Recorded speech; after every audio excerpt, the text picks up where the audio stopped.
Praise the Lord. मसीह यीशु में आपकी सलामती हो। मैं एवेंजलिस्ट रूथ सुधाकर और आज मेरा टॉपिक है उस जलाली दिन का मुश्ताक रहना। और मैं आपके सामने एक वर्स की रीडिंग करना चाहूँगी और उसके बाद हम खुदावंद के कलाम में से सीखेंगे कि इस टॉपिक का क्या मतलब है, उस जलाली दिन का मुश्ताक रहना। तीतुस उसका दूसरा बाब उसकी 11वीं से 14वीं आयत तक मैं पढ़ूंगी, क्योंकि खुदा का वो फजल जाहिर हुआ है जो सब आदमियों की निजात का बायस है और हमें तरबियत देता है ताकि बेदीनी और दुनियावी ख्वाहिशों का इनकार करके मौजूदा जहां में परहेजगारी और रास्तबाजी और दीनदारी के साथ ज़िंदगी गुजारें और उस मुबारक उम्मीद यानी अपने बुजुर्ग और मुनजी यीशु मसीह के जलाल के ज़ाहिर होने के मुंतज़र रहें, जिसने अपने आप को हमारे वास्ते दे दिया ताकि फिदिया होकर हमें हर तरह की बेदीनी से छुड़ा ले और पाक करके अपनी खास मलकियत के लिए एक ऐसी उम्मत बनाए जो नेक कामों में सरगर्म हो। आमीन आमीन।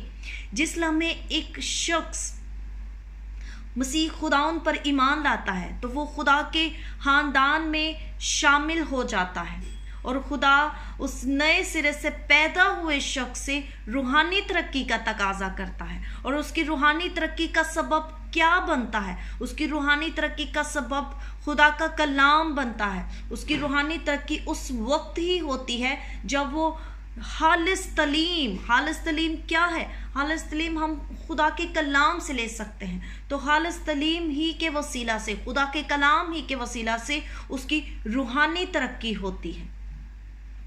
और फिर जब इस तरह से इस बुनियादी तलीम को हासिल करने के बाद एक ईमानदार बाइबल के अगले दर्जे की तलीम तक जब पहुंचता है तो वो मुसलसल खुदा के कलाम को हासिल करता रहता है। तो जब वो पहले दर्जे में पहले इम्तिहान को पास कर लेता है तो आगे आने वाले तमाम जो इम्तहानात होते हैं जो वो ऐसे ही जो है वो उनको पास करता जाता है। जब उस वक्त ही कर सकता है जब जो उसने खालिस तलीम खुदा के कलाम से ली होती है और जब वो उसको अपनी ज़िंदगी में अप्लाई करता है और अप्लाई करने के बाद जब वो उसको पास करता है, उसमें साबित कदम रहता है, तो उसके बाद वो खुदा के जलाल को देखता है और खुदा उसको अपनी जलाल के लिए इस्तेमाल भी करता है। और वो ईमानदार, वो शख्स, वो ईमानदार जो है वो ठीक खुदा की राह पर चले और हर तरह के इम्तिहान को पास करे, आखिरकार वो दुनिया के हर तरह के गुनाह पर मुकम्मल फतह याब होता है। उस वक्त ही जब वो खुदा के कलाम को पढ़ता है, खालिस तलीम लेता है, दूसरे नंबर पर जब वो उसको अप्लाई करता है, और थर्ड जब फिर वो इम्तिहान को पास कर लेता है। जब वो इम्तिहानात को पास करता जाता है तो फिर खुदा उसको अपनी जलाल के लिए इस्तेमाल करता है और वो खुदा के जलाल को देखता भी है। और हर ईमानदार को जो है वो ऐसा करने की ज़रूरत है। और जब वो गुनाह और दुनिया पर गालिब आता है तो वो फिर इब्राहिम, मूसा, दाऊद, पलूस और ईमानदारों की तरह खुदावंद के जलाल को जाहिर करता है। आमीन। पलूस रसूल ने जिन मुश्किलात और मसाइब का सामना किया, क्या आप और मैं इस बात को समझते हैं कि उसकी क्या वजह थी? उसकी क्या वजह हो सकती है? इसका भी हम खुदावंद के इसके बारे में भी हम खुदावंद के कलाम में से अभी पढ़ेंगे और सीखेंगे।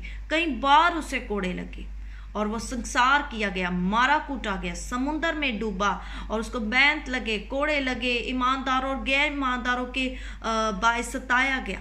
लेकिन इसका सादा सा जवाब ये है कि पलूस रसूल के ये थोड़े से दुख उस बड़े जलाल से बड़े नहीं थे। उसके दुख छोटे थे और जलाल बड़ा था। और हम अक्सर ये गीत सुनते हैं, ये मत कहो खुदा से मेरी मुश्किलें बड़ी हैं, मुश्किलों से कह दो मेरा खुदा बड़ा है। आमीन। और रोमियो उसका 8वां बाब उसकी 18 वर्स में 18वीं आयत में हम पढ़ते हैं कि क्योंकि मेरी दानस्त में इस ज़माना के दुख दर्द इस लायक नहीं, ब्यूटीफुल वर्स, इस लायक नहीं कि इस जलाल के मुआफिक हो सके जो हम पर जाहिर होने वाला है। आमीन। हालांकि कि जब वो जंजीरों में, पलूस रसूल जब जंजीरों में जकड़ा हुआ था, तो बजाय इसके कि वो बुड़बुड़ाता, शिकायत करता, वो खुदा की हम्द के गीत गा रहा था। और आजकल बहुत से जो है वो ईमानदार चीख उठते हैं कि हमारे साथ क्या हो रहा है। और अगर वो जिस दर्दनाक हालत से पलूस रसूल गुजरा, जब बहुत से ऐसे ईमानदार गुजरते हैं वो चीख उठते हैं। लेकिन मसीहियत खुदा के साथ ईमान में शख्सी तल्लुक़ के पास बहुत खूबसूरत है। खुदा का कलाम शहद से भी शीरी है। हम ज़बूर 119, साम 119, 103 उसकी वर्स है, उसमें हम पढ़ सकते हैं।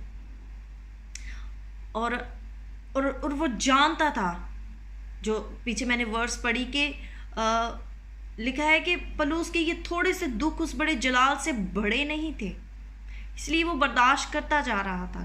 खुदावंद का फजल उस पर था। और हर ईमानदार के लिए खुदा के पास एक कामिल मंसूबा है, और ये मंसूबा उसके कलाम में पोशीदा है। आपके लिए, मेरे लिए खुदा के पास एक बड़ा मैसिव, एक कामिल मंसूबा है, और उसके कलाम में पोशीदा है। और ये मंसूबा मौजज़ाना तौर पर आसमान से नहीं गिरेगा। ये मंसूबा एक ईमानदार को रोज़ाना डेली रूटीन में उसका कलाम पढ़ने की ज़रूरत है, तालीम पाने की ज़रूरत है, रफ़ाकत रखने की ज़रूरत है। रोज़ा रखने के वसीला से जो है हम दरियाफ़त कर सकते हैं, हम जान सकते हैं, हम बड़ी बड़ी बातों को जो है खुदावंद हम पर ज़ाहिर करेगा। हम जरमाया उसकी 33 चैप्टर में पढ़ते हैं कि खुदावंद जो पूरा करता, बनाता और कायम करता है, जिसका नाम यहोवा है, यूं फरमाता है कि मुझे पुकार और मैं तुझे जवाब दूंगा, और बड़ी बड़ी और गहरी बातें, ओखी बातें जो कोई नहीं जानता, वो तुझ पर जाहिर करूंगा कि लोग सुनकर जानकर हैरान हो जाएंगे। जब हम दुआ में झुक जाते हैं, जब हम फास्टिंग करते हैं, जब हम रफ़ाकत रखते हैं,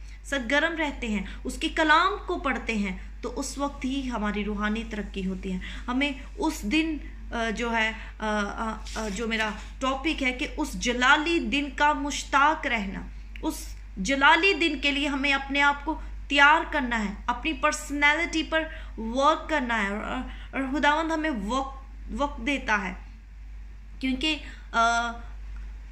हम कोई भी जो है वो जो टीम लीडर होता है वो किसी को ऐसे ही नहीं कह देगा, अगर वो रेडी भी नहीं होगा, कुछ जानता भी नहीं होगा, तो उसको ऐसे ही नहीं कह देगा कि तू जाके ये काम कर।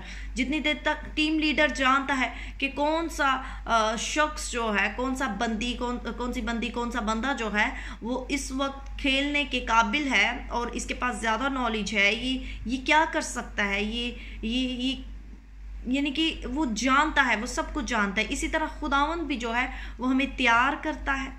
वो चाहता है कि हम ज़्यादा से ज़्यादा उसके कलाम को पढ़ें, सीखें, उसके करीब आएँ और उस जलाली दिन के मुश्ताक रहें। खुदावंद इस कलाम के वसीला से आपको और मुझे अपने जलाल के लिए कसरत से इस्तेमाल करें। हम सब की उसके कलाम के वसीला से रूहानी तरक्की हो और हम उसमें बढ़ते जाएं, और सारा इज़्ज़त और जलाल खुदा बाप, खुदा बेटे और खुदा रूहुल कुद्स को मिलता जाए। आमीन।